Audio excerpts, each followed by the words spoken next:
بسم الله الرحمن الرحيم. الحمد لله الذي هو الأول والآخر والظاهر والباطن، والصلاة والسلام على أشرف الأنبياء والمرسلين سيدنا ومولانا ومقتدانا أبي القاسم محمد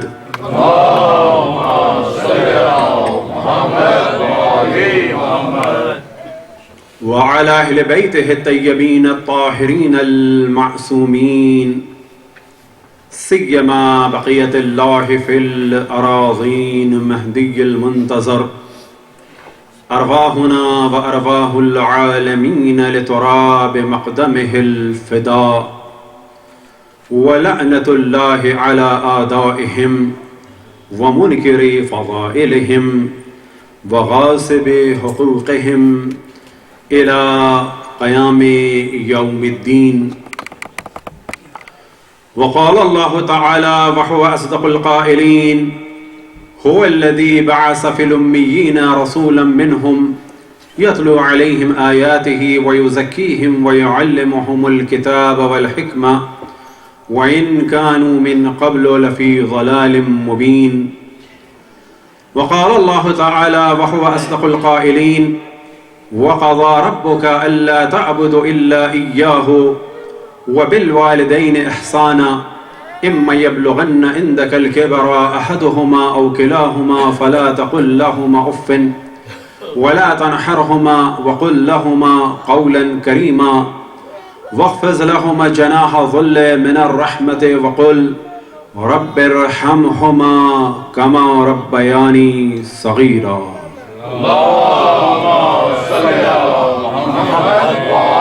تمام سورہ فاتحہ کی تمام مومن و مومنات کے لیے، تمام علماء کرام، مراجع الزام اور تمام شہداء ملت کے لیے، اور خصوصاً ظہور علی خان ابن محمد علی خان، حسنہ بیگم بنت عسکری حسن، اور کلی جن خاتون کا انتقال ہوا، انہیں بھی سورہ فاتحہ میں یاد رکھیں.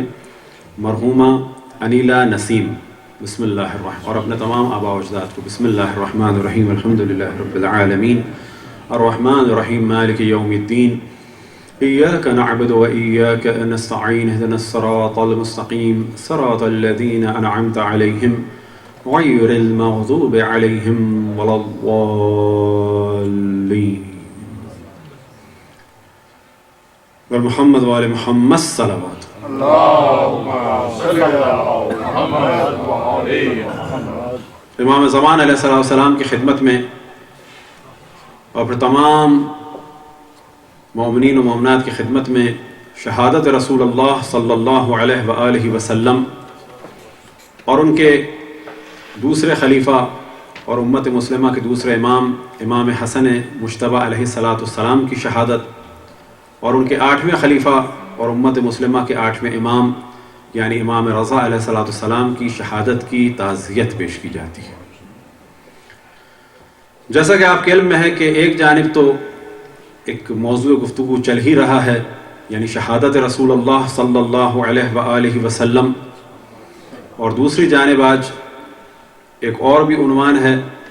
اور ہماری روش ہمیشہ یہ ہے کہ جو بھی دن ہو اور جو بھی خاص واقعہ دنیا میں ہو یا جو بھی مناسبت ہو تو اس کو ضرور ڈسکس کرتے ہیں، چاہے وہ کوئی دہشت گردی کا واقعہ ہو، چاہے وہ کوئی اور واقعہ ہو.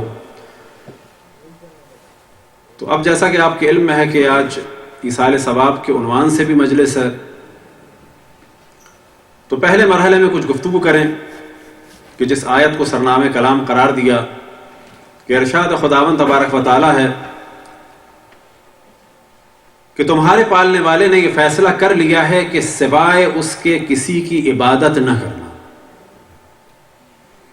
اور اپنے والدین کے ساتھ ہمیشہ نیکی کرنا. اگر ان دونوں میں سے ایک یا دونوں تمہارے سامنے بڑھاپے کی منزل پر پہنچ جائیں، خبردار اف بھی نہ کرنا، انہیں کبھی نہ جھڑکنا، جب بھی بات کرنا تو احترام سے بات کرنا، ان کے سامنے اپنے کندھوں کو، بازوؤں کو رحمت کے ساتھ جھکا کے رکھنا، اور یہ دعا کرنا کہ اے میرے پالنے والے تو ان دونوں پر رحم فرما جس طریقے سے ان دونوں نے مجھے میرے بچپنے میں پالا تھا. صلوات پڑھیں بر محمد والے.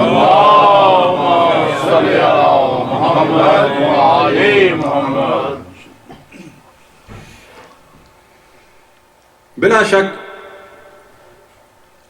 ماں باپ کہ جن کے بارے میں خداوند تبارک و تعالیٰ نے نیکی کا حکم دیا اپنی عبادت کے حکم کے فوراً بعد، کہ تمہارے پالنے والے نے یہ فیصلہ کر لیا ہے کہ سوائے اس کے کسی کی عبادت نہ کرنا، اور پھر فوراً حکم دیا وَبِالْوَالِدَيْنِ إِحْسَانًا. وَبِالْوَالِدَيْنِ إِحْسَانًا پر زیادہ گفتگو ہوگی، لیکن جو پہلے ایک مرحلے میں جس چیز کی جانب اللہ سبحانہ و تعالیٰ نے توجہ دلائی وَقَضَىٰ رَبُّكَ أَلَّا تَعْبُدُوا إِلَّا إِيَّاهُ، اس آیت کو عام طور پر وہ افراد کہ جو اس وقت تمام دنیا میں، نہ فقط دنیا اسلام میں، تمام دنیا میں فتنے کا سبب بنے ہوئے ہیں، قتل و غارت گری کا جنہوں نے بازار گرم کیا ہوا ہے، ان کے فتنے کا آغاز ہی یہاں سے ہوا تھا کہ وہ مسلمانوں کو کافر قرار دیتے تھے، چاہے وہ شیعہ ہوں چاہے وہ سنی ہوں.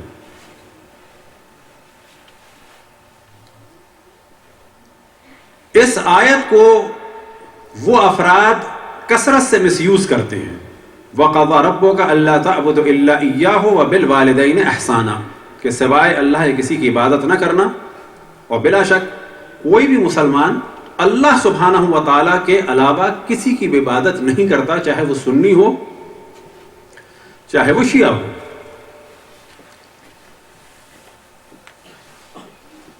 عام طور پہ کہا جاتا ہے کہ اگر کسی نے جشن ولادت رسول اللہ صلی اللہ علیہ وآلہ وسلم منا لیا، فوراً حکم لگا دیا گیا کہ یہ شرک ہے. اب یہ ذہن میں رکھیں کہ اس گفتگو کے بعد انشاءاللہ جو کچھ ہوا بعد رسول اللہ صلی اللہ علیہ وآلہ وسلم، یعنی آپ کی شہادت کے بعد، اور اسے ہم نے پہلے دن سے لے کے اب تک اور سالوں سے ڈسکس کیا کہ تمام شیعہ سنی کا اس بات پر اجماع ہے، سب کے سب اس قول کے قائل ہیں کہ آپ طبعی طریقے سے دنیا سے نہیں گئے، آپ کو زہر دیا گیا. جب سب اس بات کے قائل ہیں تو لفظ شہادت سے آر کیا ہے؟ کیوں گھبراتے ہیں لوگ کہ اشرف الانبیاء کے لیے لفظ شہادت استعمال ہو؟ شہادت ایک بلند مقام ہے، اور اتنا بلند مقام ہے کہ خداوند تبارک و تعالیٰ کی راہ میں قتل ہونے سے بڑھ کر کوئی درجہ نہیں ہے. اور تمام مسلمانوں کا اجماع ہے کہ آپ کو زہر دیا گیا. تو ہمیں یہ کوشش کرنی چاہیے کہ لفظ شہادت کو کثرت سے استعمال کریں اشرف الانبیاء حضرت محمد مصطفیٰ صلی اللہ علیہ وسلم کے ساتھ. تو وہ موضوع انشاءاللہ بعد میں ڈسکس ہوگا. تو اب یہ ذہن میں رہے کہ یہ جو افراد ساری دنیا میں فتنہ پھیلا رہے ہیں، اور آج یہ کہہ کے جان نہیں چھڑائی جا سکتی کہ جی دہشت گردوں کا کوئی دین نہیں ہوتا. نہیں، دہشت گردوں کا دین کوئی نہ کوئی تو ہوتا ہے، چاہے وہ ہٹلر ہو، بالآخر وہ عیسائی تھا. لیکن علمی طریقے سے جب بات ہو تو کہا جائے گا، اور زیادہ کلیئر کرنے کے لیے، کہ جب عیسائی کہا جائے گا ہٹلر کو تو اس کے معنی کیا ہے؟ عیسائیت ہے وہ یا عیسائی تھا وہ؟ عیسائیت الگ ہے، عیسائی الگ ہے، اور عیسائیت اور عیسائی بھی الگ الگ ہیں. وہ کیتھولک تھا تو پھر اس کا مطلب ہے جہوہ وٹنس کا کوئی تعلق نہیں تھا اس سے، یا مورمنس کا تعلق نہیں تھا، یا پروٹیسٹنٹ کا تعلق نہیں تھا. تو یہ بھی ڈسکس کرنا چاہیے کہ وہ دین کا مسئلہ ہے یا اس کے ایک فرد کا مسئلہ ہے. بس ایٹم بم گرانے والا ہیروشیما اور ناگاساکی میں کون تھا؟ بہت واضح سی بات ہے، بالآخر وہ کرسچین تھا. بس یہ جو ایٹم بم گرانے کا تعلق ہے، اس کا تعلق آیا بائبل سے ہے، عیسائیت سے ہے، یا سیاسی مسئلہ ہے؟ یہ فرق ہونا چاہیے۔ اب جب کہا جاتا ہے کہ دہشت گرد مسلمان ہیں، تو یہ جو ہمارے بعض لوگ کہ جنہوں نے سالوں دہشت گردوں کی پرورش کی ہے، ان کے مدرسوں میں پلے ہیں، آج یہ کہہ کے جان نہیں چھڑائی جا سکتی کہ دہشت گردوں کا دین نہیں ہے۔ اب یہ بڑی بدقسمتی کی بات ہے کہ عیسائی کوئی مشنری ملے یا نہ ملے کہ جنہوں نے کہا ہو کہ دہشت گرد بنو اور لوگوں کو قتل کرو، لیکن عالم اسلام میں مدرسے تو ہیں ایسے کہ جو کہہ رہے ہیں دہشت گردی جائز ہے اور بلکہ اور ثواب کا سبب ہے، کوئی انکار نہیں کر سکتا۔ تو اتنی بات واضح ہے کہ سارے مسلمان دہشت گرد نہیں ہیں اور سارے دہشت گرد بھی البتہ مسلمان نہیں ہیں، لیکن اتنی بات واضح ہے کہ طالبان ہوں یا القاعدہ ہوں یا لشکر جھنگوی ہوں یا سپہ صحابہ ہوں یا گڈ ڈاکو ہوں یا بیڈ ڈاکو ہوں، اچھے چور برے چور، ایسا نہیں ہوتا، لیکن ہماری دنیا میں سیاسی اعتبار سے یہ لفظ استعمال کیا گیا، گڈ طالبان اور بیڈ طالبان۔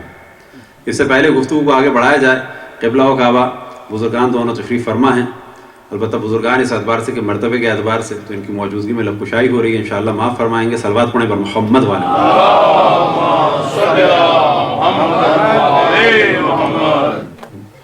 اچھا قاتل برا قاتل، اچھا چور برا چور، اچھا ڈاکو برا ڈاکو، لیکن یہ ہوا پاکستان کے میڈیا میں کہ جو فیور میں ہے وہ گڈ طالبان، کہ جو تھوڑا بہت فیور میں نہیں ہے وہ بیڈ طالبان۔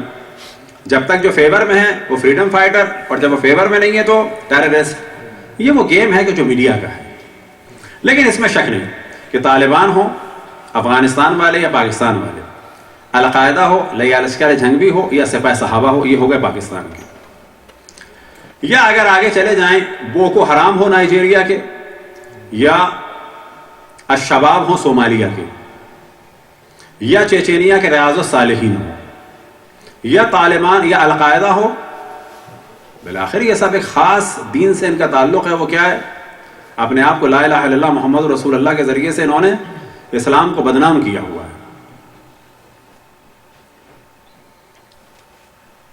تو اس میں تو شک نہیں کہ وہ اشرف الانبیاء کے لیے ننگ کا سبب بنے ہوئے، توہین کا سبب بنے ہوئے، لیکن بالآخر کسی خاص مکتب فکر سے تو ہیں وہ، اور یہی وجہ ہے کہ اس مکتب فکر کے مدارس محفوظ ہیں دہشت گردوں سے، وہاں کسی کی بھی ضرورت نہیں ہے۔ تبلیغی اجتماع کبھی دھماکہ نہیں ہوتا۔ اب یہ مکتب فکر کیا ہے؟ بہت واضح سی بات ہے، تو پاکستان آرمی بھی اس کو ڈسکس کر رہی ہے کہ دہشت گرد سب اسی اسکول آف تھاٹ سے ہیں۔ اب ان کا بیس کیا ہے، نظریات کیا ہیں، یہ بڑی تفصیلی بات ہے۔ یہ کہاں کہاں مس یوز ہوئے، یہ مس یوز ہوئے اہل سنت کی خلافت کو ختم کرنے کے لیے۔ کون سی اہل سنت کی خلافت؟ خلافت عثمانیہ۔ یہی لوگ استعمال ہوئے، پھر برٹشر نے ان کو ہی مسلمانوں کا رہبر بنا دیا، کس کو؟ آل سعود کو۔ یعنی اتنی جلدی لوگ ایک واقعے کو بھول گئے۔ یہ جو دن منائے جاتے ہیں ان کا ہدف یہی ہے کہ واقعات کی یاد تازہ رہے۔ یہ جو لوگ سوال کرتے ہیں کہ عزاداری کیوں؟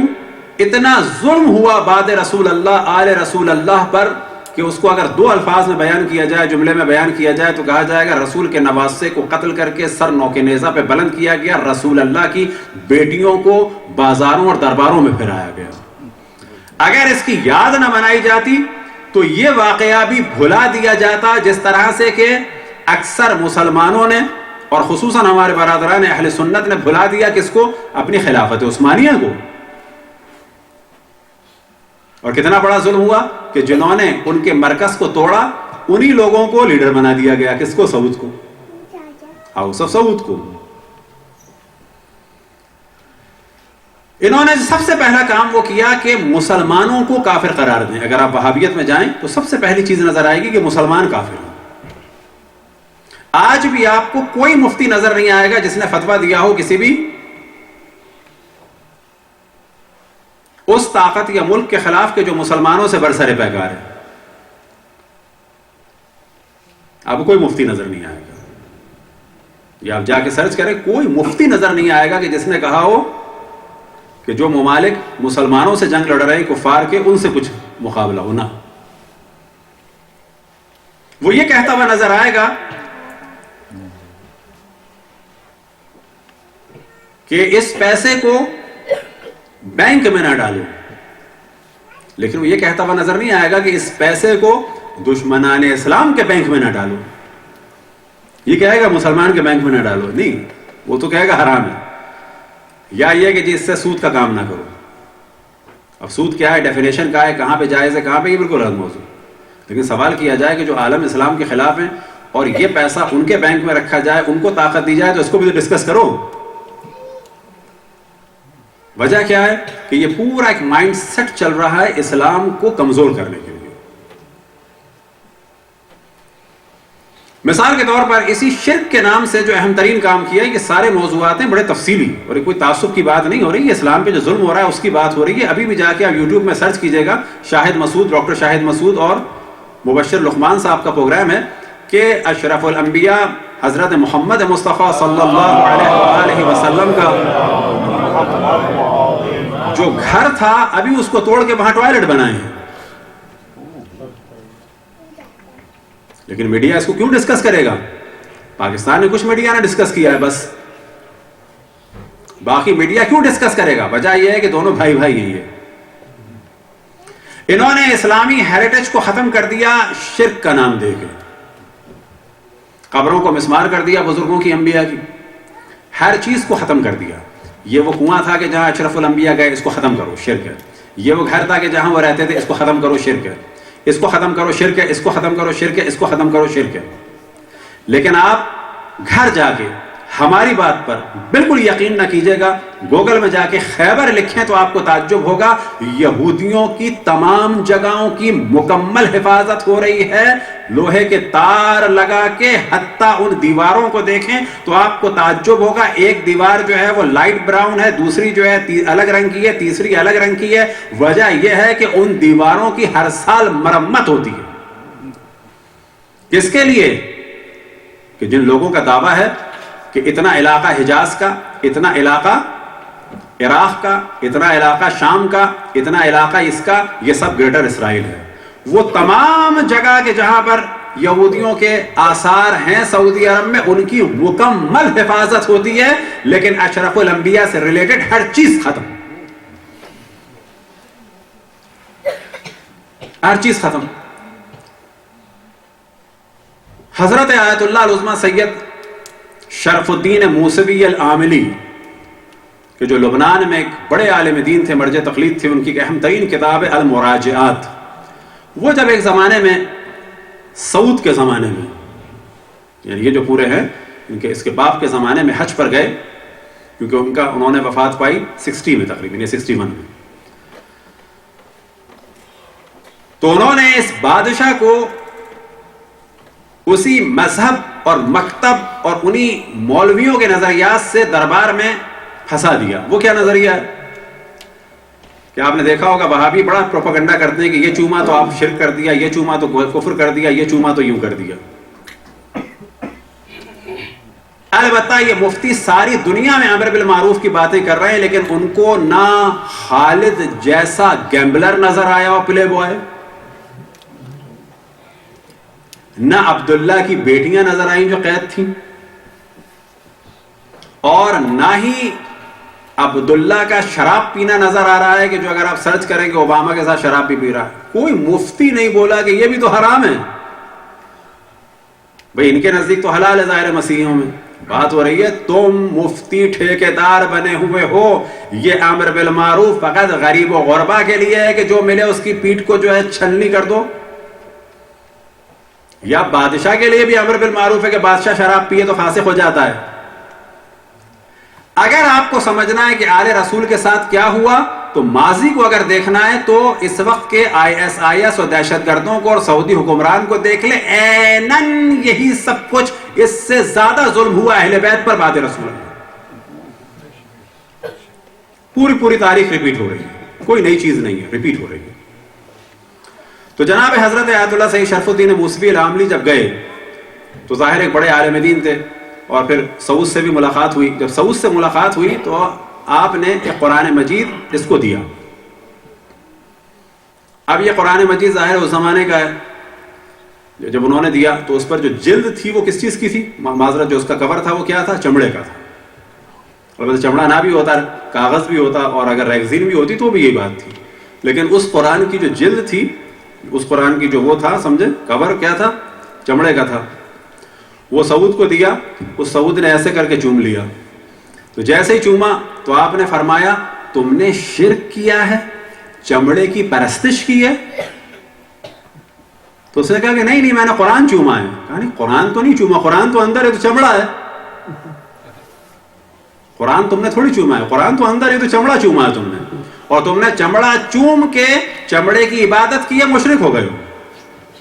کہتا ہے نہیں یہ قرآن کو میں نے چوما ہے، قرآن کی یہ جلد ہے، میں نے قرآن کی نیت سے چوما ہے. تو آپ نے فرمایا یہ سارے مسلمان جو قبر مطہر رسول اللہ کی جالی کو چومتے ہیں وہ آپ کی نسبت سے چومتے ہیں، شرک کے عنوان سے اور عبادت کے عنوان سے نہیں چومتے. صلوات پڑھے بر محمد والے.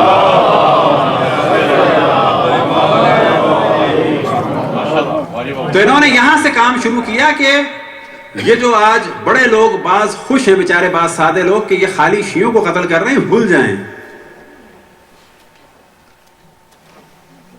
سب کو قتل کر رہے ہیں.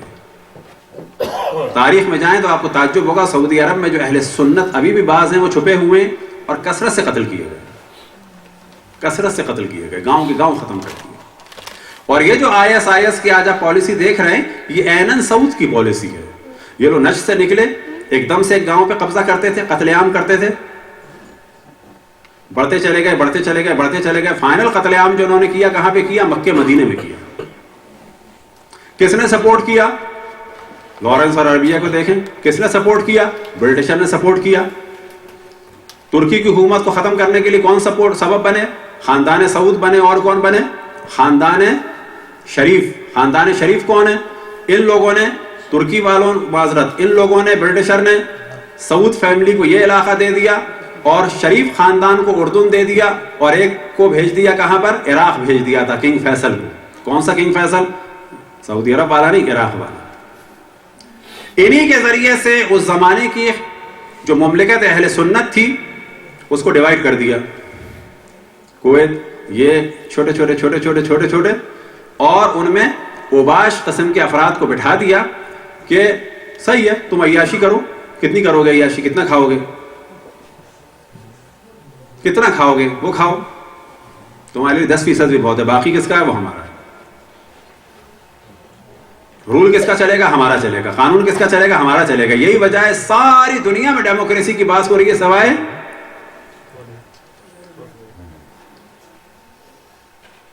نہ سعودی عرب میں ڈیموکریسی کی بات ہو رہی ہے، نہ بحرین میں، نہ قطر میں، نہ UAE میں، نہ جارڈن میں. کیوں نہیں ہو رہی؟ کیونکہ یہ سارے وہ علاقے ہیں کہ جو سلطنت عثمانی کو توڑ کے بنائے گئے تھے. اور پھر یہیں سے وہ سارے مسائل، پیٹرو ڈالر کے مسائل، یہ مسائل وہ مسائل، وہ تو ظاہر ہے اس کو ڈسکس نہیں کیے جا سکتے. تو یہ لوگ ہمیشہ آیتوں کو مس یوز کرتے آئے ہیں. اور آپ ہماری بات کا بالکل یقین نہ کیجیے گا، گوگل میں جا کے خیبر سرچ کیجیے گا اور آپ کو اندازہ ہوگا کہ خیبر کے قلعوں کو اور گھروں کو اور چیزوں کو کیوں انہوں نے محفوظ رکھا ہے، کیوں محفوظ رکھا ہے. البتہ اس خیبر سے ریلیٹڈ اور بھی بڑی چیزیں ہیں کہ جس کا اس وقت گفتگو کرنے کا ٹائم نہیں ہے، مگر یہ آپ سوچیں کیوں رکھا ہے. مکے کو بنا دیا ڈزنی لینڈ. کل خانہ کعبہ کی تصویر آتی تھی، ایسے آتی تھی، یہ خانہ کعبہ. آج خانہ کعبہ کی تصویر ایسے آتی ہے، یہ پورا ٹاور، یہ چھوٹا سا خانہ کعبہ، یہ چھوٹا سا. ایسا بنا دیں گے یہ کہ معنویت اور روحانیت کو ختم کر دیں گے، تعمیرات کے بہانے ہر چیز ختم کر دیں گے.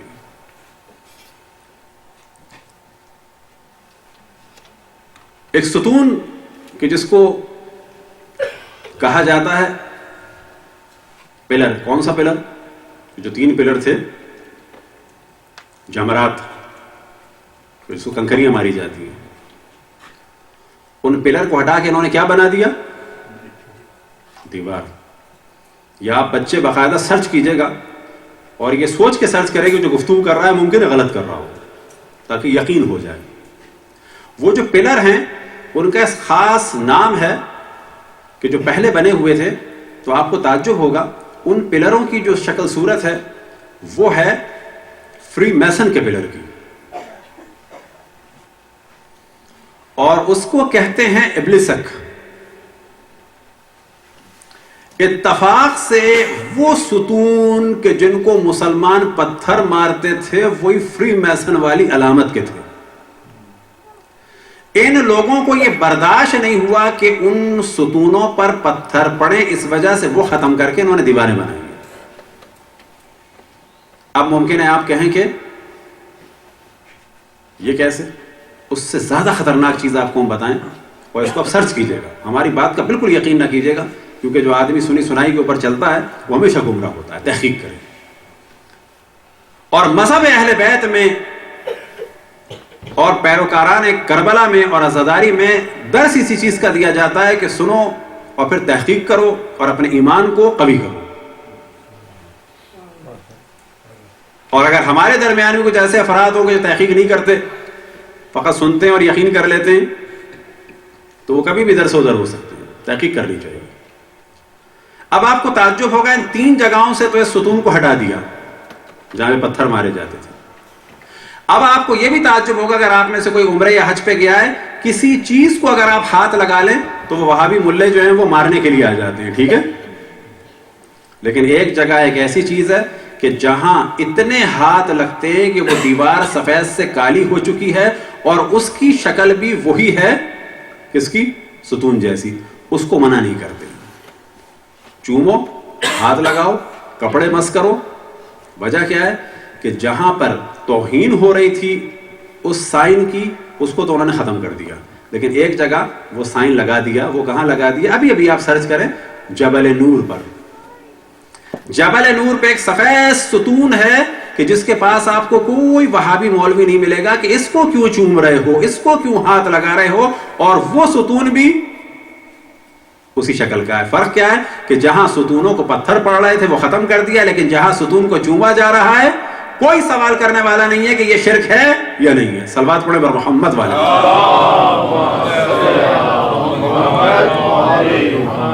تو یہ پوری ایک چین چل رہی ہے اور مسلمانوں کو اس سے بچنا چاہیے.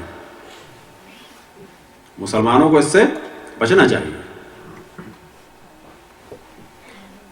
ایک تفصیلی ہم نے گفتگو کی تھی ایک دفعہ، شاید 1.5-2 گھنٹے میں چلی گئی تھی پاکستان میں.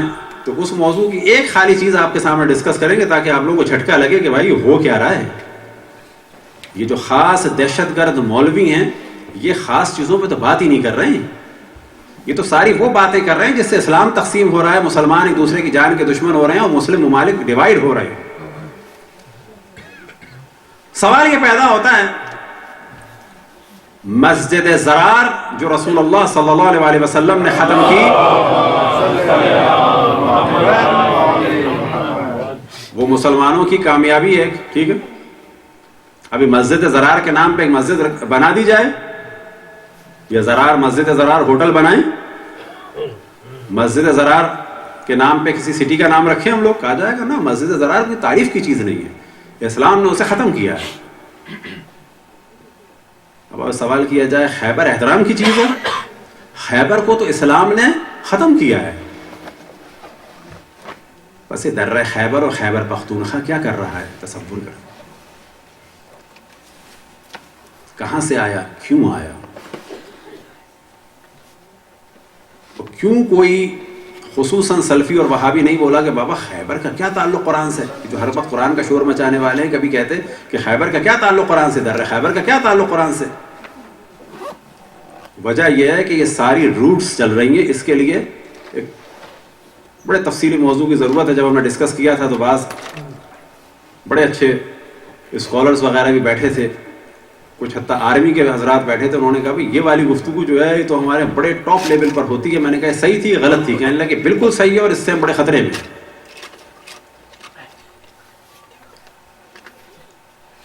پھر آپ کو اندازہ ہوگا کہ اگر آپ سرچ کریں the last tribe of the Jews, ان کا سراغ کہاں ملا آپ کو پتا ہے؟ خود جا کے ڈھونڈیں، وہ جو قبائل کھو گئے ہیں وہ کہاں ملے. ہم نہیں کہتے وہ سارے قبیلے برے ہیں، نا، ان میں افراد باقی ہیں، اور وہی افراد اس وقت مسلمان بنے ہوئے مسلمانوں کو برباد کر رہے ہیں، مسلمان بن کے مسلمانوں کو برباد کر رہے ہیں. اب کوئی یہ نہ سوچے کہ خدا نہ خاصا جی ہم نے سارے پٹھانوں کی توہین کر دی یا خیبر پختونخوا کی. نہ نہ نہ، وہاں بہترین مسلمان ہیں، لیکن ان کے درمیان کچھ افراد ہیں کہ جو اب تک اسی دین پر باقی ہیں. اور آپ کو ایک سراغ اور دیا جائے کہ جتنے دہشت گردوں کے مولوی ہیں وہ آپ کو اسی قسم کے ملیں گے. جتنے دہشت گردوں کے مولوی ہیں ان کا آپ کو سراغ گھوم پھر کے وہاں سے ملے گا، گھوم پھر کے وہاں سے ملے گا کہ جو در حقیقت دشمن اسلام ہے، لیکن اس وقت انہوں نے مسلمانوں کا روپ دھارا ہوا ہے. تو یہ تو یاد رکھیں کہ احترام الگ چیز ہے، عبادت الگ چیز ہے. کسی کو چوما جائے تو وہ عبادت نہیں ہے، محبت کی علامت ہے، چاہے وہ کسی نبی کی قبر ہو، چاہے قرآن مجید ہو. اگر معیار یہ قرار دیا جائے کہ چومنے کے معنی شرک ہے اور عبادت ہے، پھر تو قرآن چومنا بھی شرک ہونا چاہیے، خانہ کعبہ چومنا بھی شرک ہونا چاہیے. اب یہ موضوع بڑا طویل ہے، یہ ہم خالی توجہ دلا رہے ہیں نوجوانوں کی، ان افراد کی جو فوراً ریسرچ کرنے والے ہیں. ان کا جو اگلی قسط آئی، ماڈرن قسط آئی وہابیت کی، وہ کیا آئی؟ ISIS. ISIS نے آتے ہی کیا کہا ہے، آپ نے توجہ کی ہے کہ خانہ کعبہ بھی کیا ہے؟ شرک کی علامت ہے. یعنی اب اس کے لیے مطمئن ہو جائیں کہ اس پہ بھی اٹیک کریں گے. اور انہوں نے کیا کہا ہے کہ گنبد خضرا یعنی قبر مطہر رسول اللہ صلی اللہ علیہ وسلم پہ جو گنبد ہے وہ بھی کیا علامت ہے؟ شرک کی علامت ہے، اس کو گرایا جائے گا. اب یہ وہابی مولوی کھل کے کہہ رہے ہیں اس. پھر ابھی ایک مفتی نے کیا فتویٰ دیا سعودی عرب کے کہ مسجد نبوی سے آپ کی قبر کو نکال کے بقیع میں کر دیا جائے. پھر ایک کیا مفتی نے فتویٰ دیا کہ حاجیوں کو مشکل ہو رہی ہے، مقام ابراہیم کو ہٹا دیا جائے. یہ چیزیں یاد رکھ کے تدریجاً ہو رہی ہیں. اس کی بیس کیا بنائی؟ شرک. یہ نہ کرو شرک ہے، یہ نہ کرو شرک ہے.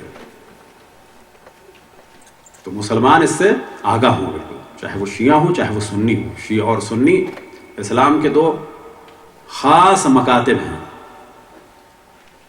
اور جو جس روش پہ چلتا ہے چلے. سب ایک دوسرے کا احترام کریں، صلوات پڑھیں بر محمد والے.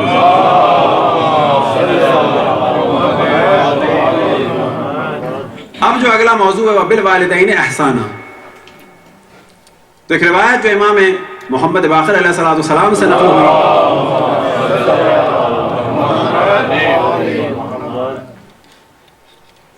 اور اس میں یہ مختلف موضوعات ڈسکس ہوئے. سوال کیا جائے کہ والدین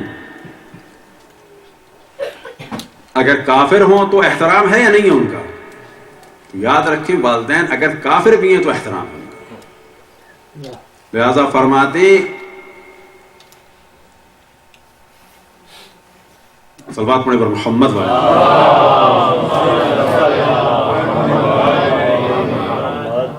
کہ پہلے مرحلے میں کہ چاہے وہ مشرکی کیوں نہ ہو، وَإِنْ كَانُوا مُشْرِكِينَ، حتیٰ اگر مشرک ہیں والدین تو کیا ہے؟ وَبِالْوَالِدَيْنِ احسان. لیکن والدین کے احسان کس صورت میں؟ جب وہ اللہ کے حکم سے نہ ٹکرا رہا ہو. یہ چیز ذہن میں رہے. اللہ کے حکم سے والدین کا احترام کرنا ہے چاہے وہ کافر ہی کیوں نہ ہو. لیکن اگر یہ کافر والدین ایسی بات کر رہے ہیں کہ جو اللہ کے حکم سے ٹکرا رہی ہے تو پھر احترام سے ان کو منع کر دینا ہے. مثال کے طور پہ معاذ اللہ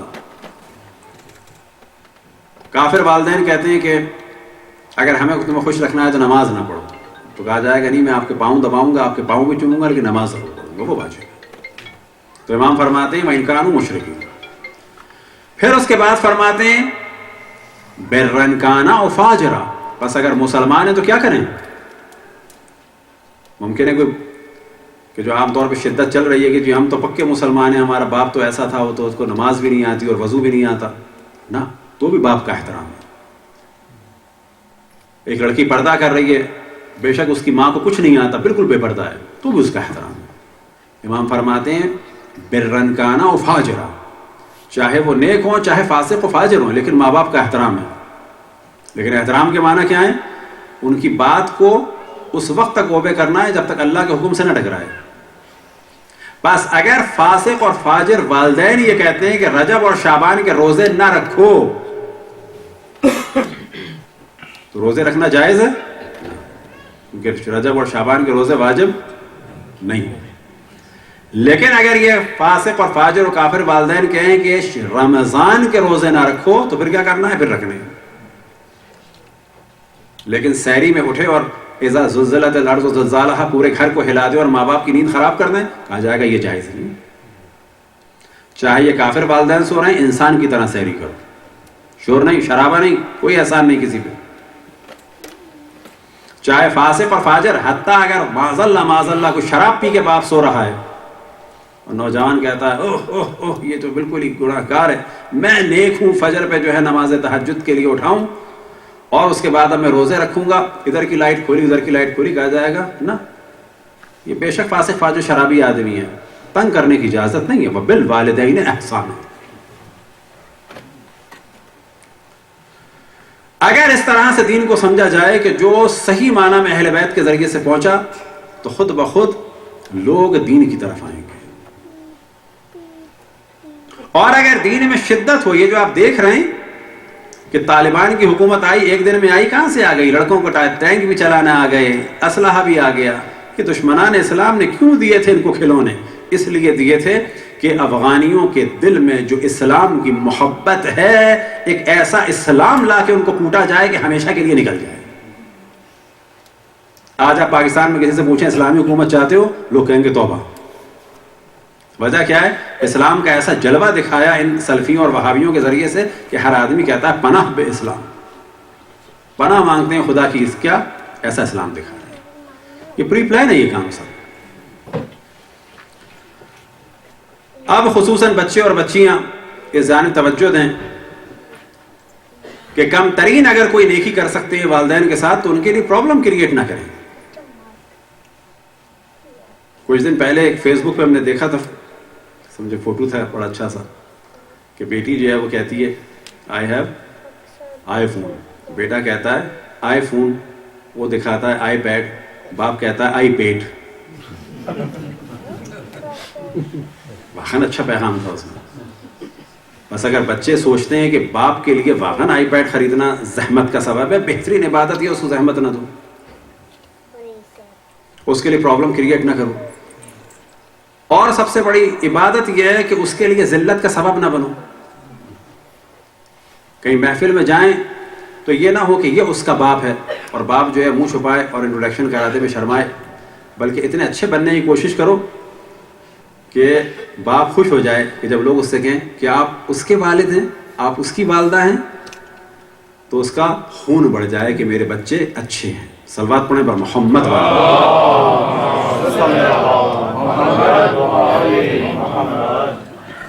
خیر جو کچھ کیا اس وقت ISIS نے اور دوسرے لوگوں نے، پاکستان میں بہت سارے ٹی وی اینکر نے کہا کہ ہمیں سمجھ میں نہیں آتا تھا کربلا میں سب کیا ہوا، اب سمجھ میں آتا ہے کہ کیا ہوا اور کیسے ممکن ہے، کیا ہوا اور کیسے ممکن ہے، ہمیں نہیں سمجھ میں آتا تھا. عالم اسلام کو تقسیم کرنے کے لیے ایک موضوع دیا جاتا ہے. اب ممکن ہے اس میں بعض ہمارے دوست احباب ایسے بھی ہوں جو دیگر مذاہب کے، تو اتنی بات واضح، تمام مسلمان مذاہب چاہے وہ شیعہ ہوں، سنی ہوں، دیوبندی ہوں، بریلوی ہوں، اہل حدیث ہوں، آغا خانی ہوں یا گوری ہوں، سب مسلمان ہیں، سب کی جان مال عزت آبرو کا احترام ہے. لیکن ہمارے خلاف ایک ایشو اٹھایا جاتا ہے کہ جو آپ نے کبھی سنا ہو کہ جی شیعہ اصحاب کو برا کہتے ہیں، بس انہیں قتل کرو. تو کیا واقعا ایسا ہے؟ ایسا نہیں ہے. خالی شیعہ نہیں ہے جو اصحاب کو، اب یہاں پر یہ ذہن میں رکھیں کہ عالم اسلام میں دو نظریات ہیں. یہ قطعاً کوئی اختلافی گفتگو نہیں ہو رہی، کیونکہ اس کے ذریعے سے اسلام کو ڈیوائیڈ کیا جا رہا ہے. تو ہم کلیئر کر رہے ہیں کہ نہ ڈیویژن کی چیز نہیں ہے، یہ بڑی نارمل سی چیز ہے اور مسلمانوں میں عام سی چیز تھی. مثال کے طور پہ کہا جاتا ہے کہ شیعہ اصحاب کو نہیں مانتے، نہیں ایسا نہیں ہے، ہم اصحاب کو مانتے ہیں. بس کیا فرق ہے؟ ہم یہ کہتے ہیں بعض اصحاب اچھے ہیں، بعض اصحاب برے ہیں، سب کے سب اچھے نہیں ہیں. لیکن سب کے سب برے بھی نہیں ہیں. کیا واقعا یہ شیعہ کہتے ہیں؟ نہ، اہل سنت بھی یہی کہتے ہیں. یہ آپ کو تعجب ہوگا، اہل سنت بھی یہی کہتے ہیں کہ کچھ اچھے ہیں کچھ برے ہیں. یہ آپ کو تعجب ہوگا. اب یہ مسئلہ ہوا کیا؟ بعد رسول اللہ صلی اللہ علیہ وسلم امت ڈیوائڈ، اور ڈیوائڈ اس طرح سے ہوئی، ڈویژن ہوا پرو اہل بیت اور اینٹی اہل بیت، پرو اہل بیت اینٹی اہل بیت. حتیٰ اصحاب بھی ڈیوائڈ ہو گئے، پرو اہل بیت اور اینٹی اہل بیت. یہی وجہ ہے کہ شیعہ بعض اصحاب کا ذکر کرتے ہیں، ان کا ذکر اہل سنت نہیں کرتے، اور یہی وجہ ہے کہ بعض کا ذکر اہل سنت کرتے ہیں، شیعہ نہیں کرتے، کیونکہ اصحاب ڈیوائڈ ہو گئے تھے، پرو اہل البیت اینٹی اہل البیت. اسی کے بعد یہ سلسلہ ہوا کہ قیادت کس کے پاس ہو. شیعہ قائل تھے کہ مولا امیر المومنین ان کے فرزندان، اہل سنت نے کہا کہ انتخاب ہو. اب یہ گفتگو ہے، اور دونوں کا احترام کرنا چاہیے، تمام مذاہب کا احترام کرنا چاہیے، لیکن یہ ہم اس وجہ سے ڈسکس کرتے ہیں کہ یہ فتنے کا سبب بنایا ہوا ہے.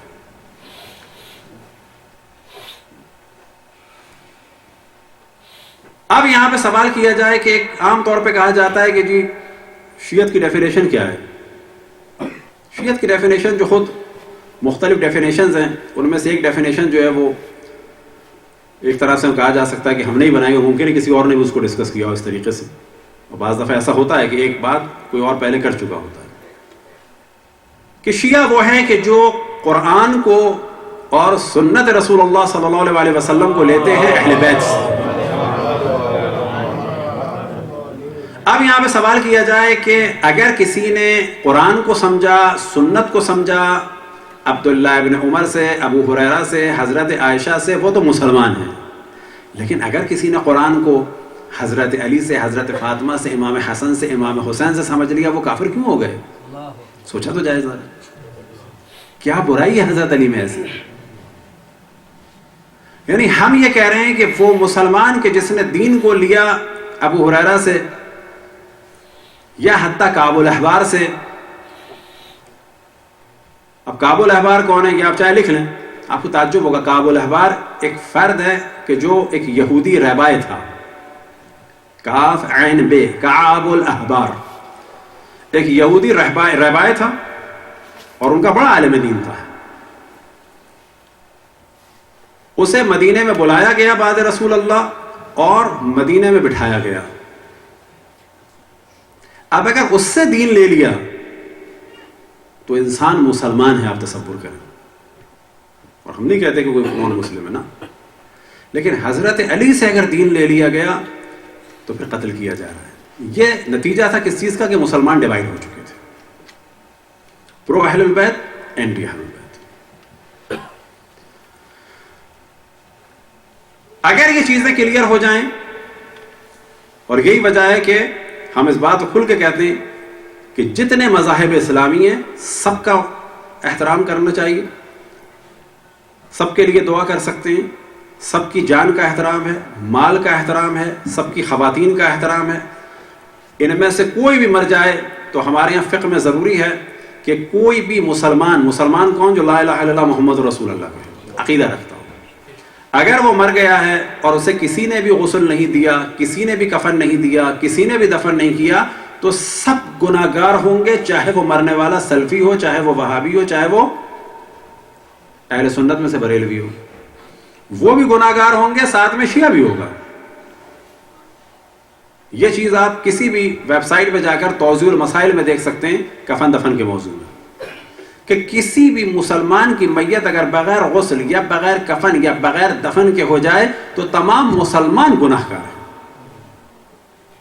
ہم یہ نہیں کہہ سکتے کہ یہ دیوبندی تھا بس مر گیا، یا بریلوی تھا بس مر گیا اور وہ ہاسپٹل میں رہ گیا اور وہاں سے اس کو جو ہے وہ نان مسلم قبرستان میں چھوڑ آئے تو ہماری کوئی ذمہ داری ہے. نہیں کہا جائے گا نا تم کو یقین تھا یہ مسلمان ہے، یا اشرف الانبیاء کی خاتمیت، ختم نبوت کا اور رسالت کا قائل تھا، بس اس کو کام، اس کا غسل و کفن کرنا تھا، اس کو دفن کرنا تھا. تو یہ چیز بالکل کلیئر ہونی چاہیے. اور یہ جو موضوع ہم ڈسکس کر رہے ہیں ممکن کا سوچے کوئی اختلافی موضوع نہ، یہ اس وجہ سے کہ اختلافات کو ختم کرنے کا طریقہ یہ ہوتا ہے کہ جو تہمت لگائی جاتی ہے اس کو ڈینائی کیا جائے. فرض کریں آپ مجھے سمجھ رہے ہیں کہ میں چور ہوں، تو جب تک آپ مجھے چور سمجھیں گے اس وقت تک تو آپ رشتہ داری نہیں کریں گے، دوستی نہیں کریں گے. بس اگر رشتہ داری کرنی ہے، دوستی کرنی ہے، تو مجھے اپنی اس تہمت کا انکار کرنا ہوگا، اس کو واضح کرنا ہوگا کہ بھائی یہ جو میرے خلاف پروپیگنڈا ہے چور ہونے کا، جس کی وجہ سے آپ مجھ سے نہیں مل رہے، جس کی وجہ سے مجھ سے دوستی نہیں کر رہے، میں چور نہیں ہوں. جب یہ بات کلیئر ہو جائے گی تو ہماری دوستیاں بڑھ جائیں گی. تو عالم اسلام میں یاد رکھیں کہ اگر تاریخ کو دیکھیں تو اختلافات رہے ہیں، اتنے زیادہ اختلافات رہے ہیں کہ الحفیظ علمان. مثال کے طور پر یہ جو ہم نے کہا کہ اصحاب، تو اصحاب کو کوئی بھی مسلمان 100% نہیں مانتا. یہاں پر شیعوں کا ایک آرگومنٹ ہوتا ہے. مثال کے طور پہ کیا کہا جاتا ہے کہ اصحاب کلہم عدول. یہ ایک روایت ہے، اصحابی کالنجوم بأیہم اقتدیتم اہتدیتم، میرے اصحاب ہدایت کے ستارے ہیں، جس کی بھی تم نے اقتدا کر لی ہدایت پاؤ گے. یہ روایت عام طور پہ مسجدوں میں مولوی کثرت سے اس کو پڑھتے ہیں، لیکن آپ کو تعجب ہوگا یہ روایت صحیح ستہ میں نہیں ہے. اس روایت کے بارے میں التہذیب میں بھی، طبقات میں بھی، اور اس زمانے کے مشہور عالم دین جناب ناصر الالبانی اور بہت سارے محققین نے کھل کے کہا ہے کہ یہ جعلی روایت ہے، اصلاً صحیح نہیں ہے. اور بعد میں یہ بھی کہا ہے کہ یہ تاریخ کا اگر مطالعہ کریں تو صحیح ہو بھی نہیں سکتی. وہ کیسے؟ کیونکہ اصحاب ایک دوسرے کے خلاف بھی رہے. یہ جو کہا جاتا ہے کہ شیعہ اصحاب کو برا کہہ رہے ہیں، برا نہیں کہتے. ہم یہ بتاتے ہیں کہ یہ جو کہا جا رہا ہے تمام اصحاب ہدایت کے ستارے، ایسا نہیں ہے. ان میں سے ایک دوسرے کے لوگوں نے جان بھی لی ہے. مثال کے طور پہ حضرت عثمان غنی رضی اللہ تعالی عنہ کے قاتل تمام کے تمام اصحاب تھے. کون؟ قاتلوں میں سے ایک حضرت ابوبکر کے فرزند تھے محمد ابن ابوبکر. ایک کون تھے؟ جناب عبداللہ ابن ادیس البلوی، یہ بدری صحابہ میں سے تھے. اور کون تھے؟ عامر بن حمق خزائی، یہ اصحاب میں سے تھے. حضرت عثمان کی میت 3 دن پڑی رہی مدینے میں، ایسی رہی، کسی نے ہاتھ نہیں لگایا. حالات خراب تھے. کہاں تھے اصحاب؟ نہیں، پرابلم تھے. بالآخر ہم توہین نہیں کرتے، ہم حقائق بتاتے ہیں کہ بھائی ایسا ہوتا ہے. آپ کیوں یہ سوچ رہے ہیں کہ اس زمانے میں سب شیر و شکر تھے، سب بڑی محبت کرتے تھے ایک دوسرے کے ساتھ؟ تیرا ایسا نہیں تھا. خود معاویہ اور حضرت علی میں جنگ ہوئی، کم ترین جو فگر بیان ہوا 70,000 سے لے کے کتنا 1,10,000 عام فگر ہے. اب ہم لوگ کہتے ہیں کہ بھائی آپ ہمیں کیوں قتل کرنا چاہ رہے ہیں؟ اس وجہ سے کہ ہم نہیں مانتے خلفاء کو. وہ معاویہ نے چوتھے خلیفہ سے جنگ کی، 70,000 سے 1,00,000 لوگ مار دیے. یہ کون سا قانون ہے کہ آج اگر ایک آدمی خلیفہ کو نہ مانے تو کافر ہے، اور کل اگر ایک آدمی خلیفہ کو قتل کرنے بھی جائے تو رضی اللہ؟ یہ کون سا قانون ہے؟ توہین نہیں کرتے ہم. اب ایک عالم دین سے شکاگو میں بات ہو رہی تھی، بہت بڑے عالم دین، ہم نام نہیں لیتے، کہنے لگے نہیں ان بزرگوں کے بارے میں بات نہیں کرنی چاہیے. میں نے کہا آپ تو وہ والی بات کر رہے ہیں کہ جاہل لڑکا شراب پی لے تو اس کی پٹائی لگا دیں، اور ایک بہت بڑا عالم اور مفتی شراب پی لے تو آپ کہیں کہ نہیں یہ بہت عظیم ہے، انہوں نے شراب پی، آپ ڈسکس نہ کیجئے. ارے اس کی تو زیادہ پٹائی لگنی چاہیے، اسے شراب کیوں پی؟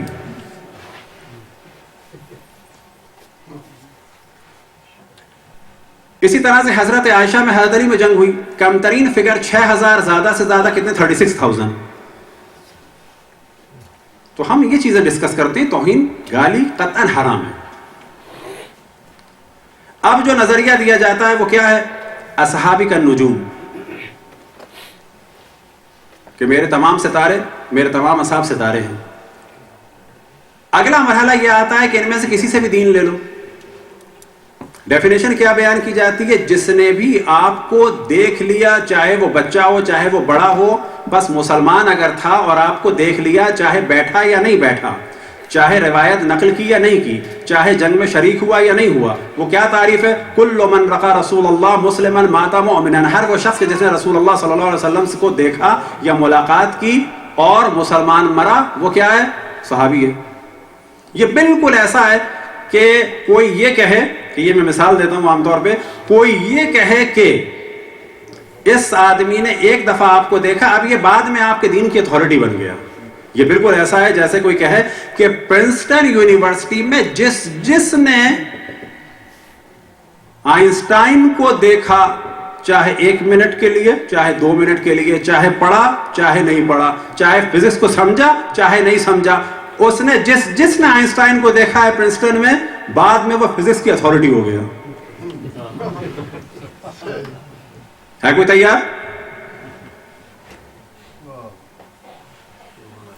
ہم یہ کہتے ہیں کہ اصحاب میں طبقات ہیں، اور سب سے اول علم کے اعتبار سے مولا امیر المؤمنین ہے، کہ جن کے بارے میں خود فرمایا انا مدینۃ العلم وعلی بابها. اور نبوت کا اہم ترین کام ہے علم دینا، اور علم کے اعتبار سے سب سے بلند مولا امیر المومنین، اسلام کے دفاع کے اعتبار سے سب سے بلند مولا امیر المومنین، رشتے کے اعتبار سے سب سے قریب مولا امیر المومنین. اور ایک چیز کی جانب توجہ رہے کہ مولا امیر المومنین کو رسول اللہ صلی اللہ علیہ وسلم نے بچپن میں اپنے چچا سے گود لے لیا تھا، گود لے لیا تھا. اور آپ اس طرح سے گھر میں پلے، حضرت خدیجہ اور حضرت ختمی مرتبت کے درمیان، جیسے کہ ایک بچہ پرورش پاتا ہے. لیکن آپ تصور کریں ابھی چیزیں جتنا میڈیا کھل رہا ہے، 90 سال علی ابن ابی طالب کو گالیاں دی گئی، نہ 1 سال، نہ 2 سال، نہ 3 سال. کہاں گئے وہ قانون بتانے والے کہ جو صحابی کی توہین کرے وہ کافر ہوتا ہے؟ 90 سال گالیاں علی ابن ابی طالب کو، کہ حضرت ام سلمہ فرماتی ہیں بعض لوگوں سے کہ تم لوگ رسول اللہ کو گالیاں دیتے ہو. کہا کہ کون؟ کہا کہ میں نے سنا ہے تم لوگ کہتے ہو جو علی سے محبت کرے اس پہ لعنت. کہا کہ ہاں. کہ علی سے سب سے محبت تو رسول اللہ کرتے تھے، تم لوگ تو لعنت بھیجتے ہو، اس کا مطلب ہے. آپ کو تعجب ہوگا کہ 90 سال علی نام رکھنا محال ہو گیا تھا، فاطمہ نام رکھنا ممکن نہیں تھا، حسن و حسین نام رکھنا ممکن نہیں تھا. پھر نوبت کیا آئی کہ رسول کی نواسیوں کو بازاروں اور درباروں میں پھرایا گیا. یہ عام معاملہ نہیں تھا. اس معاملے کو زندہ رکھنے کے لیے عزاداری کا سلسلہ ہے. اور اگر یہ نہ ہوتا تو یاد رکھیں کہ آج یزید کو اور اس کے باپ کو وہ بنا دیا جاتا، کیونکہ سب سے زیادہ پاور تو انہی کے پاس تھی، وہ مقام دے دیا جاتا کہ اسلام ختم ہو جاتا. تو اس جانب توجہ رہے کہ سارے مسلمان ہیں، لیکن جو آپس میں اختلافات ہیں، اختلافات سے کیا مراد؟ پروپیگنڈے ہیں. اور یہ ہر مسلمان کا اور ہر عیسائی کا اور ہر یہودی کا حق ہے کہ وہ جو اس پر پروپیگنڈا لگایا گیا اس کو صاف کرے کہ نہیں بابا ایسا نہیں ہے. اور حقیقت یہ ہے کہ ہمیں کھلا ہونا چاہیے. مثال کے طور پہ کچھ لوگوں نے ہم سے کہا کہ جی عیسائی سب کے سب حضرت عیسیٰ کو، عیسائی سب کے سب جو ہے ٹرینٹی کو مانتے ہیں. خود میں نے آنے کے بعد جو کام کیا، کیونکہ میری انگلش ابھی بھی اچھی نہیں ہے، جتنے عیسائیوں سے ہو سکی. وجہ کیا ہے کہ یہ میری تھیوری ہے، یہ عیسائیوں کو بھی پسند آئی، اور یہودیوں سے 1-2 سے میری ملاقات ہوئی، زیادہ سے نہیں ہوئی. وہ لوگ ظاہر ریزرو ہیں، وہ بھی اس داڑھی کے بعد اور پاکستان کے بعد وہ خود خوف آتا ہے، وہ بھی گھبرا جاتے ہیں کہ یہ پتہ نہیں پھٹ نہ جائے، کچھ نہ ہو جائے. اسے کون سمجھائے کہ بابا ہم نہیں پھٹیں گے.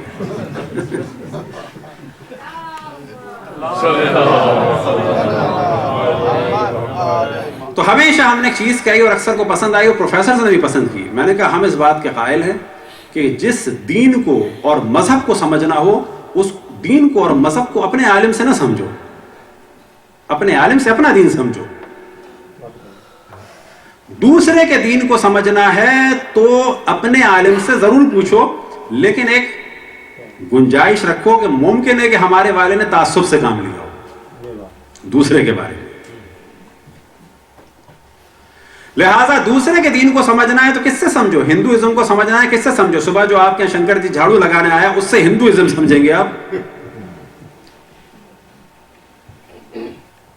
یا صبح جو فرض کریں جی پاکستان میں کوئی کرسچن جو ہے جھاڑو لگانے آیا ہے اس سے آپ کرسچینٹی سمجھیں گے یا اپنے مولوی سے سمجھیں گے؟ نہ اپنے مولوی سے سمجھیں نہ اس سے سمجھیں. طریقہ یہ ہے کرسچن سے سمجھیں، اور جب سمجھیں تو یہ سوچ کے سمجھیں کہ یہ ان کا اسکالر ہے یا نہیں ہے، اور اگر ان کا اسکالر ہے تو کس اسکول آف تھاٹ کا ہے. کس کا ہے یہ؟ فرض کریں کہ آپ کو اعتراض ہے ویٹیکن پہ، تو ویٹیکن کا اعتراض آپ پروٹیسٹنٹ پہ کریں گے؟ اس کا کیا تعلق ویٹیکن سے؟ آپ ویٹیکن کا اعتراض جو ہے روما اس سے کریں گے، مورمن سے؟ یا ویٹیکن کا اعتراض جو ہے آپ اس سے کریں گے جہوہ وٹنس سے؟ جہوہ وٹنس والے تو نہیں مانتے.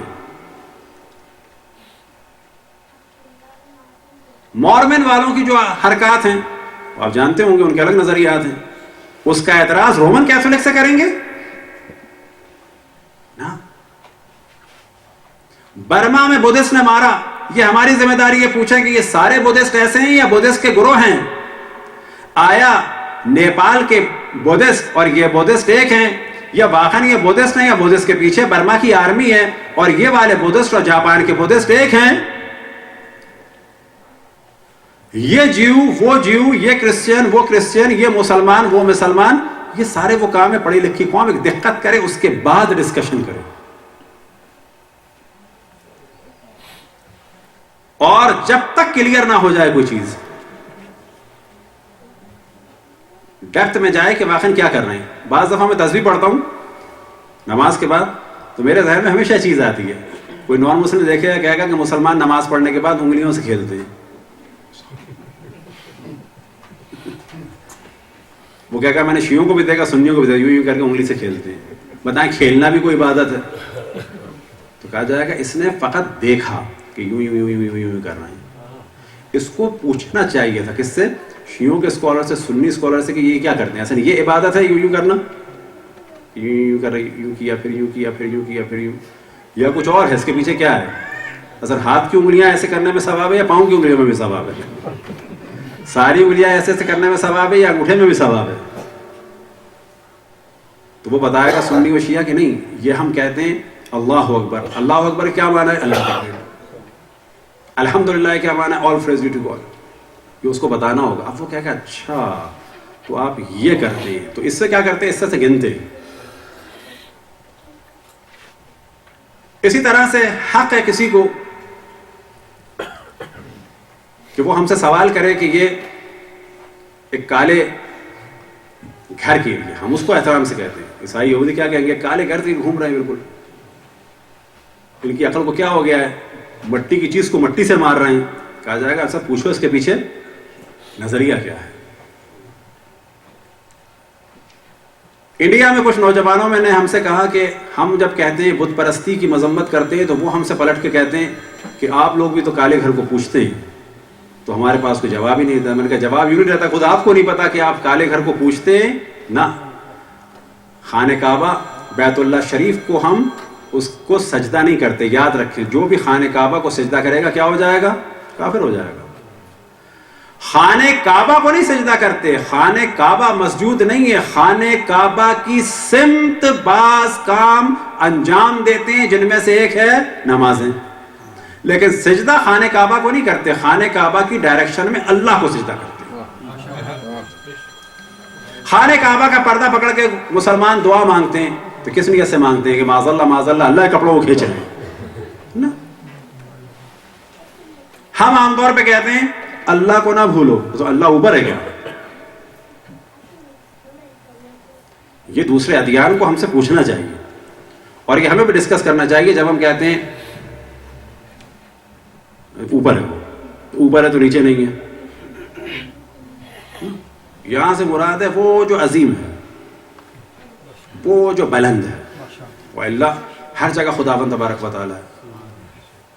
تو ایک عیسائی کہہ سکتا ہے آپ تو قائل ہیں اللہ اوپر ہے، بس آپ مشرک ہیں. آپ اللہ کی عبادت نہیں کرتے، ایک بلڈنگ کی عبادت کرتے ہیں. کہا جائے گا نا. پھر ہم بعض دفعہ کیا کہتے ہیں؟ بیت اللہ کا ترجمہ کیا کرتے ہیں؟ اللہ کا گھر. بعض بچے سوچتے ہیں کہ معاذ اللہ یعنی اللہ ماں، اللہ سبحانہ و تعالیٰ وہاں ہوتا ہے تو گھر ہے. تو یاد رکھیں بیت اللہ کے معنی ہے بیت للہ، یعنی یہ گھر ہے جو اللہ کی عبادت کے لیے بنا ہے. جب کہا جاتا ہے بیت اللہ یعنی یہ جگہ، یہ بیت، ان اول بیت وضع للناس للذی ببکۃ، یہ اللہ کی عبادت کے لیے بنا ہے. اللہ کا گھر سے مراد اللہ کی عبادت کے لیے یہ جگہ، بلڈنگ، بیت، یہ انہیں ہم سے پوچھنا چاہیے، فیصلہ نہیں کرنا چاہیے.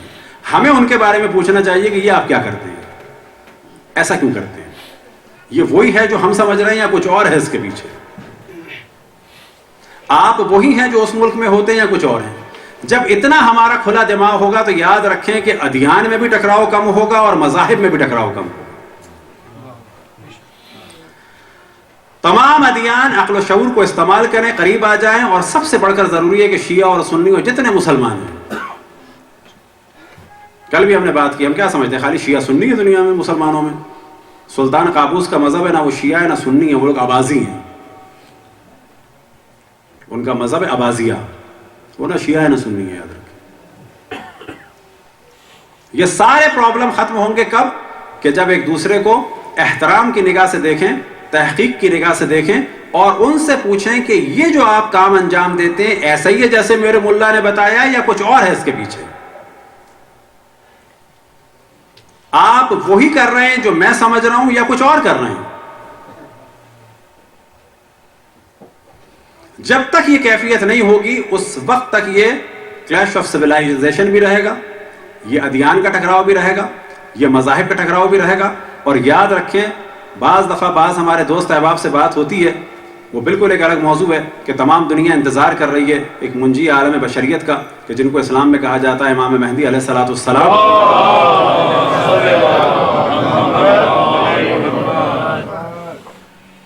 کہ جو رسول اللہ صلی اللہ علیہ وسلم کے بارے میں خلیفہ ہیں. تو بعض ہم دوستوں سے کہتا ہوں کہ ظہور تو ہونا ہے، یا ابھی ہوگا یا کچھ عرصے بعد ہوگا، لیکن جو کیفیت اس پر ادیان و مذاہب کی جا رہی ہے،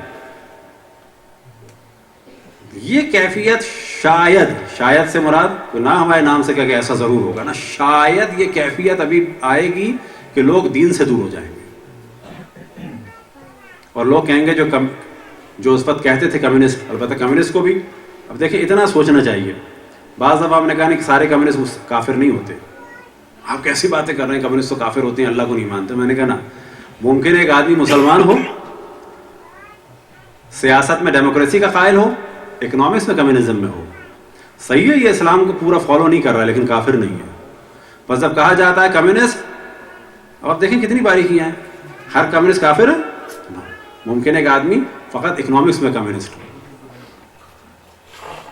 ہمارا کام ہے اس کو اسلامی اکنامکس سے آشنا کریں، قصہ ختم ہو گیا. وہ کہے گا اچھا تو بڑی اچھی بات ہوئی، میں تو خالی جو ہے وہ لیلن اسٹورن کے پیچھے لگا، اب مجھے پتا چلا کہ اشرف الانبیاء نے یہ بھی دیا ہے، مجھے تو پہلے خالی یہ بتایا تھا خالی طہارت، نماز اور یہ سب چیزیں. تو وہ جو کمیونسٹ کہتے تھے، کمیونسٹوں سے مراد وہ جو دین کے مخالف کمیونسٹ تھے، کہ the religion is the affume for people mind. یہ جو اس وقت ادیان میں شدت ہے، چاہے وہ بدھسٹ ہوں، چاہے وہ ہندو ہوں، چاہے وہ مسلمان ہوں، چاہے وہ یہودی ہوں، چاہے وہ عیسائی ہوں، امکان یہ نظر آتا ہے کہ اللہ نہ کرے یہ شدت سبب بنے کہ ایک بہت بڑی تعداد میں جو اگلے نوجوان ہیں یہ کہیں گے کمیونسٹ تو غلط کہتے تھے the religion is the affume for people mind، بلکہ صحیح بات تو یہ ہے the religion is the poison for the people life. کیونکہ ہر جگہ دین کے نام پہ قتل عام ہو رہا ہے، ہر جگہ اللہ کے نام پر ہولی وار ہو رہی ہے. وہ سمجھ رہا ہے میں انسانوں کو ماروں گا اللہ کے نام پہ تو میرا اللہ خوش ہو جائے گا. یہاں پر پتہ چلا اسلام کے نام سے کچھ لوگ اللہ دی گریٹ کہہ کے پھٹ گئے. اگلا زمانہ بعض دفعہ لگتا ہے کہ لوگ دین سے دور ہو جائیں گے. اگر اپنی نسلوں کو، یہ میں نے بعض عیسائی یہودیوں سے بھی کہا، میں نے کہا مطمئن ہو جائیں کہ آپ کے لوگ بھی نہیں رہیں گے عیسائی یہودی اگر یہ شدت رہی. سب سے بہتر راستہ وہ ہے جو ائمہ اہل بیت نے بتایا، کیا ڈائیلاگ، گفتگو، اور جو قرآن نے حکم دیا اور پریکٹیکلی کر کے اشرف الانبیاء نے بتایا. اور ایک چیز آپ کے سامنے بیان ہو، مصائب کی جانب جائیں کہ امام جعفر صادق علیہ السلام کے شاگرد تھے. اب ہمارے یہاں جو گفتگو ہوتی ہے بعض دفعہ ممکن ہے کہ آپ میں سے بھی کسی کو برا لگے، ہم سے واقعا بات بھی کریں، ہمارا نمبر بھی لے لیں، یہ صرف کنفیوژن دور کرنے کے لیے ہے. اب مثال کے طور پر بعض کہتے ہیں جی شیعہ حضرت ابو حنیفہ کو برا کہتے ہیں نا، برا نہیں کہتے، ہم عقلی بات کرتے ہیں کہ ان کے استاد امام جعفر صادق علیہ السلام ہیں، ہم ان سے دین لیتے ہیں. آپ شاگردوں سے لیتے ہیں کہ سب کے سب سلسلے وار شاگرد ہیں، ہم نہیں برا سمجھتے، حق ہے، لیکن ہم تو استاد سے لے رہے ہیں، تو برائی کیوں ہے؟ اب جو آدمی اس لاجک کو پسند نہیں کرتا وہ کہتا ہے اپنے لوگوں سے کہ ان کے یہاں نہ جانا، یہ گمراہ کرتے ہیں، ان کے یہاں نہ جانا، نکاح ٹوٹ جائے گا. زنا سے نکاح نہیں ٹوٹ رہا، شراب سے نکاح نہیں ٹوٹ رہا، گندی فلموں سے نکاح نہیں ٹوٹ رہا، رقص سے نکاح نہیں ٹوٹ رہا، نکاح ٹوٹتا ہے کس سے؟ امام حسین کی محفل سے.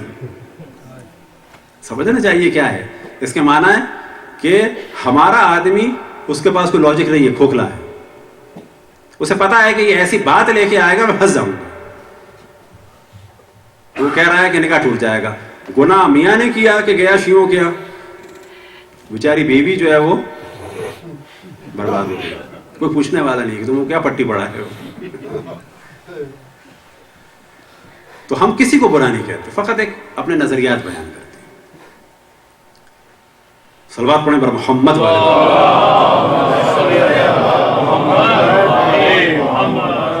آخری بات کیا تھی ہمارے ذہن سے نکل گئی.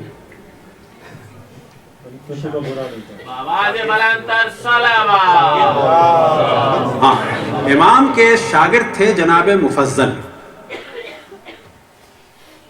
اب یہاں سے پتہ چلتا ہے کہ یہی وجہ ہے کہ ہم لوگ یعنی خصوصاً یہ بہت سارے اس وقت میڈیا میں بھی کہا جا رہا ہے کہ شیعہ علماء شیعہ جو ہیں ذرا کھلے دل کے ہیں، جلدی ناراض نہیں ہوتے، اور ہونا بھی نہیں چاہیے ناراض. جناب مفضل سے ایک دہریے نے، اور اس دہریے کا نام تھا ابو شاکر. ابو شاکر نے جناب مفضل، وہ کہ بہت بڑے صحابی تھے لیکن ظاہر صبر میں امام جیسے تو نہیں تھے، تو امام جعفر صادق کے ان شاگرد سے ابو شاکر نے کچھ اعتراضات کیے، جس پہ ابو شاکر کے اعتراضات پہ جناب مفضل بن عمیر رضوان اللہ تعالیٰ علیہ کچھ ناراض ہوئے، تھوڑے سے ناراض ہوئے. آپ جانتے ہیں ابو شاکر نے کیا کہا؟ ابو شاکر نے کہا کہ تم جعفر ابن محمد کے شاگرد ہو تو ناراض کیوں ہوتے ہو؟ جواب تو اگر جواب ہے تو یہ کیا طریقہ ہے تمہارا کہ ناراض ہو رہے ہو؟ جعفر ابن محمد سے تو میں نے بڑی بڑی باتیں کی ہیں، وہ تو کبھی ناراض نہیں ہوئی. یہ ایک دہریہ کہہ رہا ہے ابو شاکر. اب آپ تصور کریں کہ وہ امام کو کیسے مخاطب کرتا تھا ابو شاکر. اس کا ایک جملہ آپ کے سامنے بیان ہو. ابو شاکر بعض دفعہ امام سے کیا کہتا تھا جس کا ایک جملہ آپ کے سامنے بیان ہو؟ اے جعفر ابن محمد، یہ کیا لوگوں کو بے وقوف بناتے ہو اللہ کی داستانیں سنا کے؟ کیوں اپنی دنیا کے لیے سب کچھ لوگوں کو بے وقوف بناتے ہو؟ ابو شاکر امام کو ایسے مخاطب کرتا تھا. دہریہ تھا، اس زمانے کا ایک بگڑا ہوا اسکالر تھا، لیکن رہتا کہاں تھا؟ مسلمانوں کے درمیان. اپنا اعتراض پیش کرو، امام کا کام ہے جواب دینا. وہ بھی کیا کہتا ہے کہ اے ابو مفضل، تم اگر جعفر ابن محمد کے شاگرد ہو تو ناراض کیوں ہوتے؟ جواب ہو تو جواب دو. صلوات پڑھیں پر محمد والے.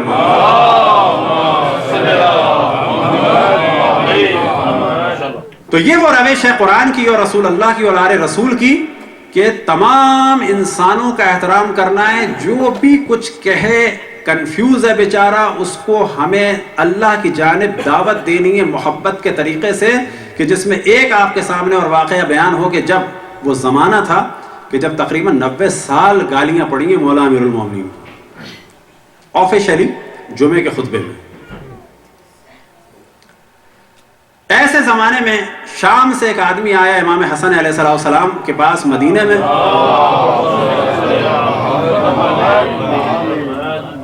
یا یہ کہ جب مدینے میں آیا تو امام سے اس کی ملاقات ہوئی. صحیح ہے، اس وقت اسے پتہ نہیں تھا کہ یہ کون ہے، اور اس نے امام کی توہین بھی کی، یعنی حسن ابن علی کو، علی ابن ابی طالب کو، حسین ابن علی کو خوب برا کہا.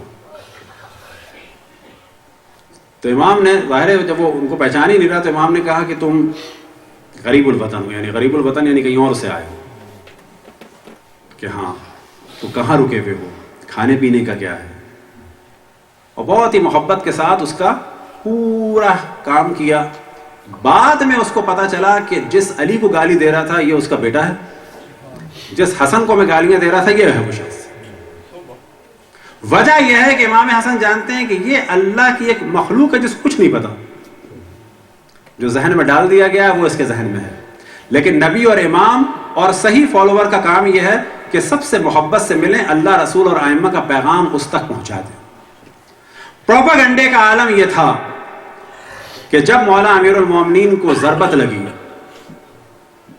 اور دمشق میں یہ خبر پہنچی تو معاویہ کے طرفداروں نے, شام والوں نے کہا علی ابن ابی طالب کیا نماز پڑھتا تھا صبح کی جو مسجد میں گیا تھا؟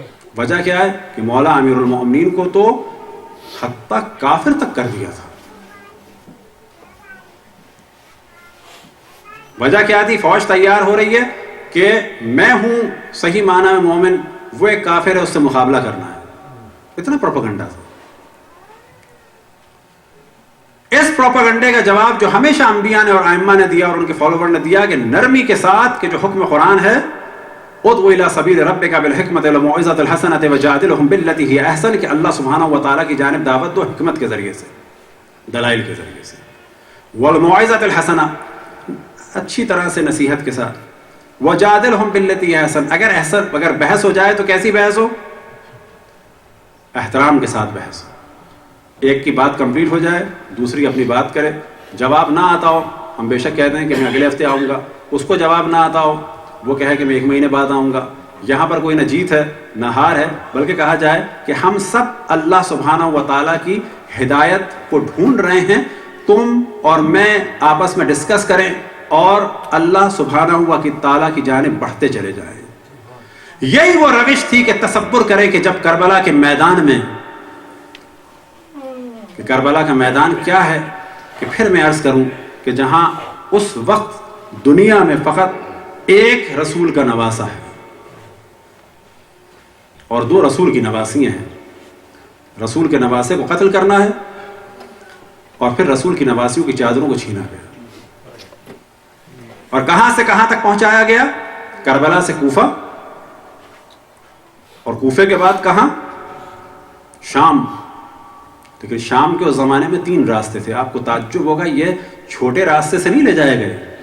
تکریس سے موصل, اور موصل سے میڈیٹیرین کے سامنے جو ایک شہر ہے کہ جس کو عربی میں کہتے ہیں اسقلان, اور آج بھی اگر آپ سرچ کریں تو اسرائیل, البتہ وہ فلسطین میں ہے کہ جس پہ اسرائیل کا قبضہ ہے, اس شہر کا نام ہے اشکلون. اشکلون جو میڈیٹیرین کے پاس ہے, وہاں سے گھما کے دمشق لائے رسول کی نواسیوں, اشکلون سے گھماتے ہوئے, اور وہاں سے لبنان کے راستے سے ہوتے ہوئے دمشق لائے, چھوٹے راستے سے نہیں لائے. کسی نے سوال کیا امام زین العابدین علیہ السلام سے کہ آپ پہ سب سے زیادہ مصائب کہاں پڑے؟ تو آپ نے فرمایا الشام الشام الشام. مصائب بھی بیان ہوں گے اور ساتھ میں تاریخ بھی بیان ہوگی. سوال کرنے والے نے کہا کہ شام میں ایسا کیا ہوا؟ تو آپ نے فرمایا کہ جب دمشق نظر آنے لگا تو ہماری پھوپھیوں نے سوال کیا, سوال کیا. سوال کے کیا معنی ہے؟ یعنی درخواست کی.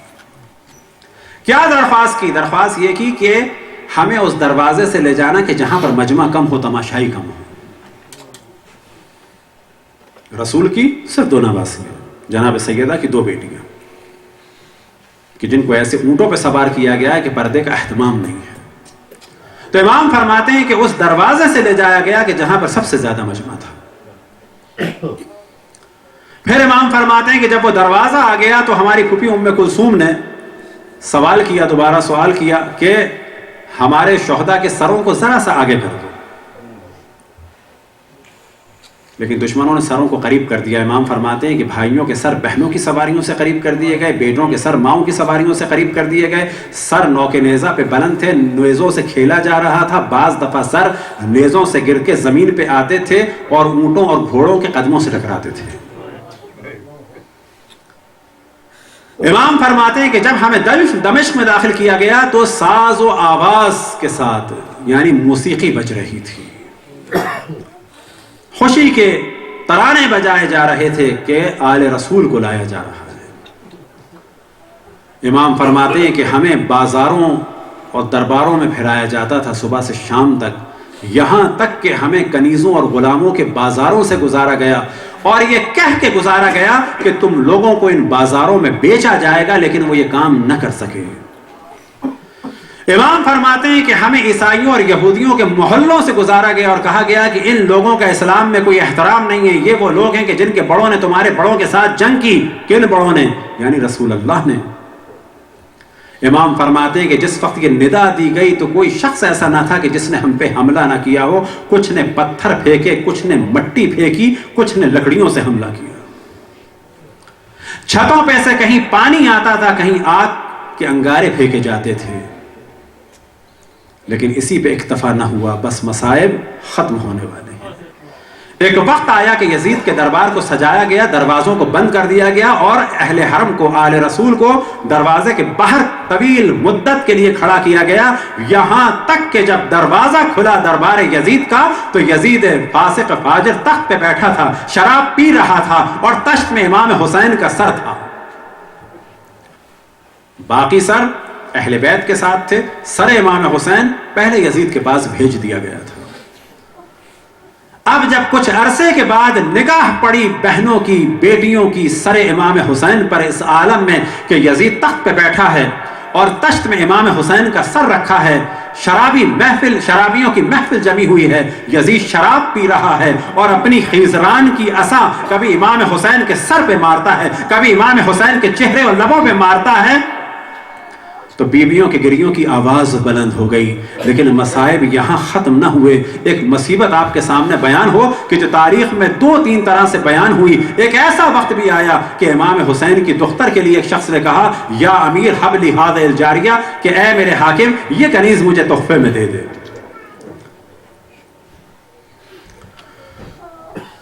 لیکن تاریخ میں بیان ہوا کہ ایک مسخرہ تھا جس کا نام تھا زہیر،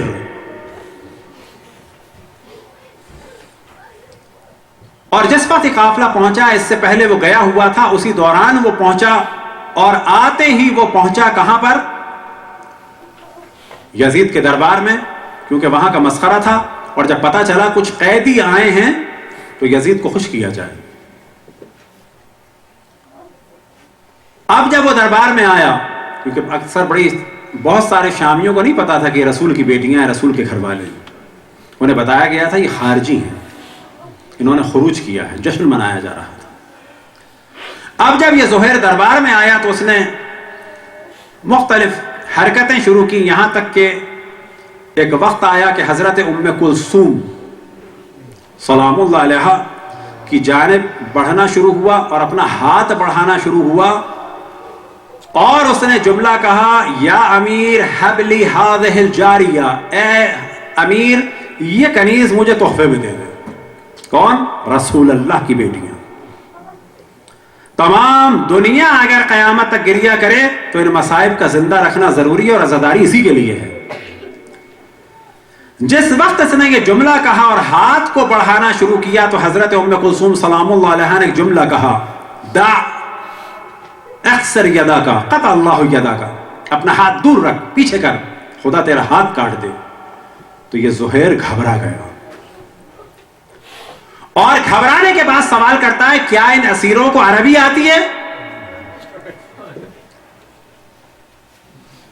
اس پہ تعارف کرایا امام زین العابدین نے اور بیویوں نے کہ ہاں یہ علی ابن الحسین ہے، وہ حسین ابن علی کا سر ہے، اور یہ ام کلثوم بنت علی ہے۔ آپ جانتے ہیں اس نے کیا کہا؟ یہ جو مصائب میں کہتے ہیں کہ رسول اللہ کی نواسیوں کو اسیر بنایا، یہ بالکل صحیح ہے، لیکن یہ بھی کم کہتے ہیں۔ ایسا اسیر بنایا جیسے کافر کنیزوں کو اسیر بنایا جاتا ہے، گھمایا بازاروں درباروں میں۔ یہ شخص کیا کہتا ہے آپ جانتے ہیں؟ اسے تعجب کیوں ہوا تھا؟